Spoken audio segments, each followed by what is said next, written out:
Ultimately, in this game, you are alone. Does an agent know that he or she is alone? Yeah. Anything goes wrong in Pakistan and the first thing is, Raw has done this. That's nice. I like it. You will never get to know good spies.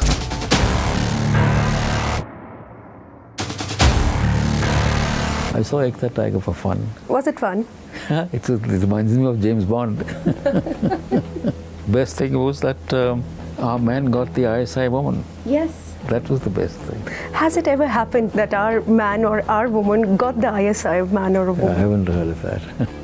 These are all make-believe stories. So there's constant tussle, or at least in the mind of people, that ISI and RAW, they're constantly at each other's, heads and trying to outmaneuver the other. I think it's exaggerated. We don't, in the world of espionage, we don't gloat over the other man's failure. It's professional. I'm playing a game, I'm playing soccer with you, it's my goal. I scored it. You don't make enemies out of that. But you do make friends if you make friends, yes. Yes? You do. It's, after all, you find army generals of India and Pakistan quite chummy at times. हमारे यहाँ भी ऐसे ही होता है. Right. Conflict of interest भी होता है. Of course, conflict of interest भी होता है. How does one get over that then?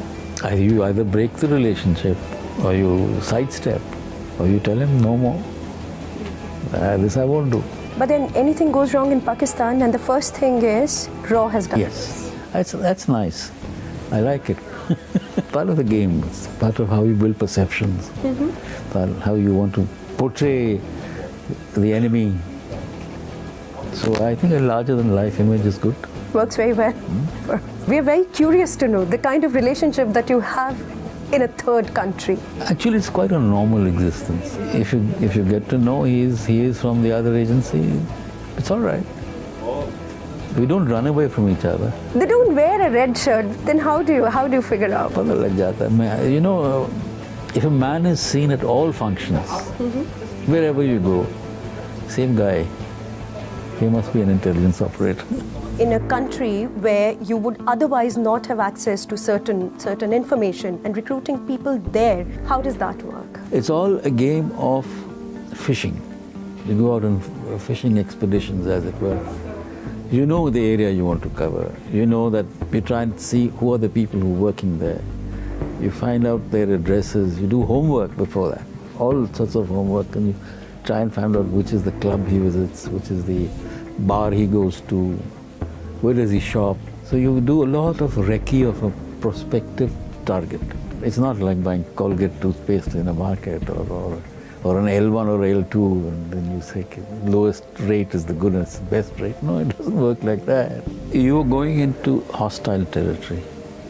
You're working against the law of that country. You're going to suborn a good man to become a spy. He's scared. He has to have enough reasons to do that. Or you should have the ability to convince him that he has the reason. But what kind of desperation would you put on top of the list that if this person has gotten into trouble with A, B, or C, then he or she would be more inclined to cooperate with you? Both kinds of people exist. One is the ideological person who will do anything for ideology. In the Cambridge Five were ideological spies. It's not as if this is the best one or that category is the best one, but usually the guy who is in need of money is easier to recruit. Right, as happened in the case of John Walker. Yes, John Walker was monetary. He was greedy. He wanted money. He just wanted more money, and he couldn't restrain himself, and he showed off that money, so he got caught out. Right, but it's like a double-edged sword, because whichever side gives him a better deal, offers him a better deal, he would switch. That happens. It's part of the game. Many a time you find that the agent is working from this side and that side, both sides. For him, it's also survival. Can you sometimes preempt that an agent or a spy is actually going to flip to the other side? It happens that you get to know, feeling that he's playing double with us. The questions he asks you sometimes, the replies he gives to your questions, will give you an idea that he's not playing level with us. And then you start feeding him, so that he goes and feeds them. It's only the rogue spies that we come to know of. We don't get to know of good spies. No, you will never get to know good spies. We don't want to talk about them. We don't want to talk about our successes because these are all related to our neighborhood, essentially. So we unfortunately get known by our failures. Is this about perceptions and how what people think is the reality of the world of espionage is actually not the reality? And is that your attempt to sort of set certain things straight once and for all?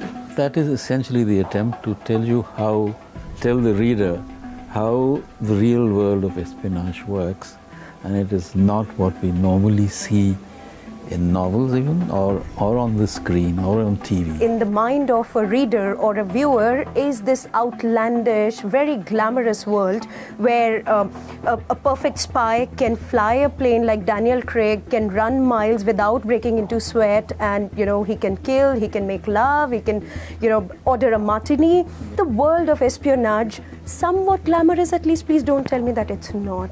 It would be heartbreaking. There are glamorous moments in life, so also in espionage, and there are moments of solid truth. Editors pick, the chiefs pick, like the poster boys of the world of espionage. Richard Zorge was one, whose the name pronounced Richard Sorge.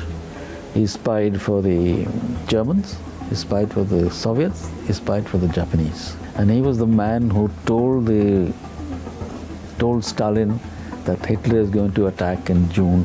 Obviously, Philby ranks very high. That's a given.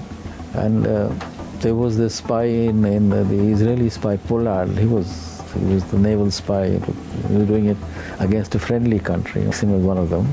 James Bond. Oh yeah, James Bond and Gabriel Allen. Yeah. What about women in the agencies, the role that they play? Because in the fiction that we read, the femme fatales, and it's very different from what may have been. That's all make-believe.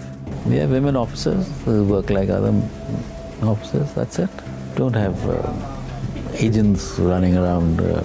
We have mostly men working for, and male agents. Right. But every once in a while we get to hear about reports how our officials, from the army or the bureaucracy, they get honey-trapped by agents from the other side. Yeah, the other side may be using it. They may be using it, or they first, our men just get trapped and then they are used later.